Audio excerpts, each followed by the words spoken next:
नमस्कार दोस्तों, आज की यह कहानी हरियाली तीज की है। हरियाली तीज का त्योहार सावन माह के शुक्ल पक्ष के तृतीया तिथि को मनाया जाता है। पौराणिक कथाओं के अनुसार एक बार भगवान शिव जी ने माता पार्वती को उनके पूर्व जन्म के बारे में याद दिलाने के लिए यह कथा सुनाई थी। कहानी को सुनाते हुए शंकर जी पार्वती माता से कहते हैं कि हे पार्वती, तुमने पति के रूप में मुझे पाने के लिए कई सालों तक तपस्या की है। तुमने कठोर तपस्या के दौरान अन्न और जल का भी त्याग करा। उसके बाद मैं तुम्हें वर के रूप में प्राप्त हुआ।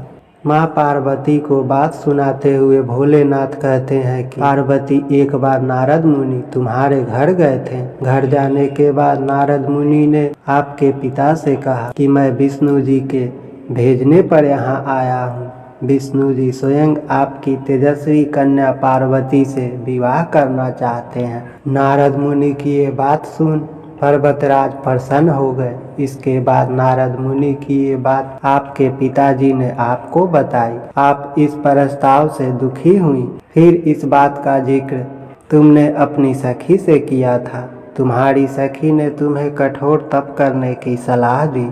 इसके बाद तुम मुझे पति के रूप में प्राप्त करने के लिए एक जंगल की गुफा में चली गई। वहां तुमने रेत की शिवलिंग बनाकर तप किया। फिर तुम्हारी तपस्या से प्रसन्न होकर सावन मास की शुक्ल पक्ष की तृतीया तिथि पर मैंने तुम्हें दर्शन दिए। इसके बाद तुम्हारी मनोकामना पूरी करने का वचन देते हुए मैंने तुम्हें पत्नी के रूप में स्वीकार कर लिया। इस दौरान तुम्हारे पिता भी गुफा में तुम्हें ढूंढते हुए आ गए।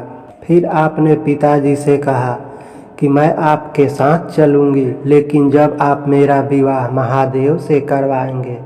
तुम्हारी बात सुनकर उन्होंने ये विवाह करवाने के लिए हाँ कर दी। इस दौरान भगवान शिव पार्वती से कहते हैं कि हरियाली तीज के दिन तुम्हारी इच्छा पूरी हुई और तुम्हारे कठोर तप की वजह से हमारा विवाह भी हुआ। अगर आपको यह कहानी अच्छी लगी तो प्लीज़ वीडियो को लाइक और चैनल को सब्सक्राइब कीजिए। धन्यवाद।